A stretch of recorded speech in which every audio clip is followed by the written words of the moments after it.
ಕಳೆದ ಗುರುವಾರ ನಮ್ಮ ಮೈಸೂರಿನ ಬೋಗಾದಿ ಹಳ್ಳಿ ಬೋಗಾದಿಗೆ ಅಂಟಿಕೊಂಡಂತೆ ಕಟ್ಟಲ್ಪಟ್ಟಂತಹ ಒಂದು ಅದ್ಧೂರಿ ಹೋಟೆಲ್ನಲ್ಲಿ ಪ್ರವಾಸಿಗರನ್ನು ಉಪಯೋಗಿಸಿಕೊಂಡು ವೇಶ್ಯಾವಾಟಿಕೆ ನಡೆಸ್ತಿದ್ದಂತಹ ಅಂಶ ಬೆಳಕಿಗೆ ಬಂದಿದೆ. ಈ ಒಂದು ದಾಳಿಯನ್ನು ಕಾನೂನಾತ್ಮಕವಾದಂಥ ದಾಳಿಯನ್ನು ನಡೆಸಿದಂತಹ ಮೈಸೂರಿನ ಪೊಲೀಸ್ನವರಿಗೆ ನಾನೆಲ್ಲರ ಪರವಾಗಿ ಧನ್ಯವಾದಗಳನ್ನ ಹೇಳಲಿಕ್ಕೆ ಇಷ್ಟಪಡ್ತೇನೆ. ಯಾಕೆ ಅಂತಂದರೆ ಇದೊಂದು ಮಾಮೂಲಿ ಕಾರ್ಯಾಚರಣೆ ಅಂತ ನಾವು ಪರಿಗಣಿಸಲಿಕ್ಕೆ ಬರೋದಿಲ್ಲ. ಕಾರಣ ಇಷ್ಟೇ, ಇಲ್ಲಿ ರಕ್ಷಣೆಗೊಳಪಟ್ಟಂತಹ ಯುವತಿ ಥೈಲ್ಯಾಂಡ್ನಿಂದ ಬಂದಂಥವಳು. ಆದರೆ ಹೋಟೆಲ್ ವ್ಯವಸ್ಥಾಪಕರು ತಮ್ಮ ಲೆಡ್ಜರ್ನಲ್ಲಿ ಆಕೆಯನ್ನು ಭಾರತೀಯಳು ಅಂತ ನಮೂದಿಸಿದ್ದಾರೆ. ಇದು ನಾವು ಯೋಚನೆ ಮಾಡಬೇಕಾದಂತಹ ವಿಚಾರ. ಇದು ಸಾಧಾರಣವಾಗಿ ನಮ್ಮ ದೇಶದ ಆಂತರಿಕ ಭದ್ರತೆಗೆ ಸಂಬಂಧಪಟ್ಟಂತಹ ವಿಚಾರ ಅಂತಲೇ ನಾವು ಪರಿಗಣಿಸಬೇಕಾಗ್ತದೆ. ಇಲ್ಲಿ ಸಿಕ್ಕಾಕ್ಕೊಂಡಂತಹ ಯುವತಿಯನ್ನು ವಿಚಾರಿಸಿದಾಗ ಆಕೆ ಪ್ರಾಮಾಣಿಕವಾಗಿ ಒಪ್ಕೊಂಡಿರುವಂಥದ್ದೇನು ಅಂತಂದರೆ, ಸ್ಥಳೀಯ ಪಿಂಪ್ಗಳು ಮತ್ತು ಮಧ್ಯವರ್ತಿಗಳು ಆಕೆಯನ್ನು ಬುಕ್ ಮಾಡಿಕೊಂಡು ಕರೆಸ್ಕೊಂಡಿದ್ದಾರೆ. ಇಲ್ಲಿ ಆಕೆಗೆ ಭಾಳಷ್ಟು ಗಿರಾಕಿಗಳನ್ನ ಒದಗಿಸ್ಕೊಡ್ತಾರೆ. ಒಬ್ಬೊಬ್ಬ ಗಿರಾಕಿಯಿಂದ 10, 15, 20 ಸಾವಿರದವರೆಗೆ ಅವರು ಹಣವನ್ನು ಕಲೆಕ್ಟ್ ಮಾಡ್ತಾರೆ. ತನಗೆ ಒಂದು 4-5 ಸಾವಿರ ರೂಪಾಯಿ ಅದರಲ್ಲಿ ಕೊಡ್ತಾರೆ ಅಂತ ಹೇಳುವಂಥ ವಿಚಾರವನ್ನು ಆಕೆ ಹೇಳಿರುವಂಥದ್ದು. ಇಲ್ಲಿ ಆಕೆಯ ದೇಹ, ಆಕೆಯ ಹಕ್ಕು ಅಂತ ಹೇಳೋಕ್ಕೆ ಬರುವುದಿಲ್ಲ. ಇಲ್ಲೆಲ್ಲ ಇದು ITPA ಕೆಳಗಡೆ ಬರುವಂತಹ ಒಂದು ವಿಚಾರ.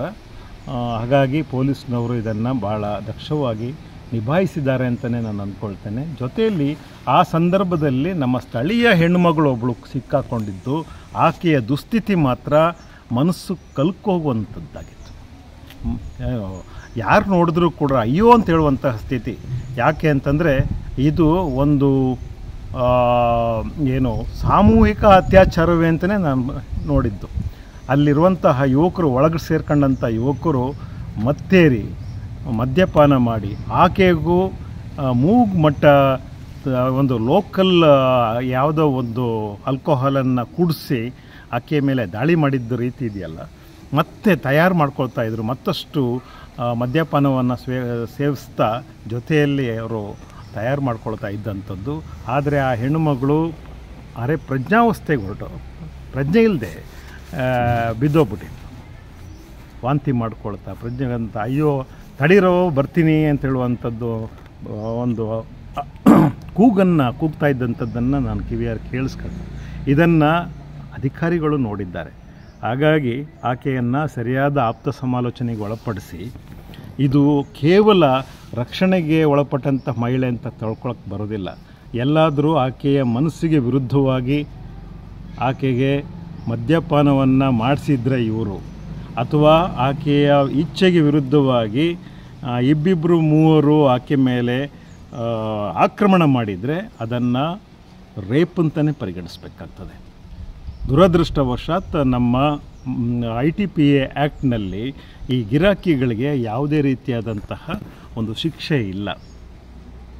ಆದರೆ ತಮ್ಮ ವಿವೇಚನೆ ಮತ್ತು ವಿವೇಕದಿಂದ ಕಾನೂನನ್ನು ಬಳಕೆ ಮಾಡಿ ಇಂತಹ ಕೀಳುಮಟ್ಟದ ಗಿರಾಕಿಗಳು ಯಾರು ಇರ್ತಾರೆ ಅವರನ್ನು ಕಾನೂನಿನ ಕುಣಿಕೆಗೆ ಸಿಕ್ಕಿಸುವಂಥ ಕೆಲಸವನ್ನು ಅಧಿಕಾರಿಗಳು ಮಾಡಲಿ ಅಂತ ಹೇಳ್ತಾ, ಮತ್ತೊಮ್ಮೆ ನಗರದ ಪೊಲೀಸ್ನವರಿಗೆ, ಅದರಲ್ಲೂ ಕೂಡ ACP ಗಜೇಂದ್ರ ಪ್ರಸಾದ್ ಹಾಗೂ ತಂಡದವರಿಗೆ ನಾನು ಜನರ ಪರವಾಗಿ ಧನ್ಯವಾದಗಳನ್ನ ಹೇಳ್ತಾ ಇದ್ದೇನೆ. ನಮಸ್ಕಾರ.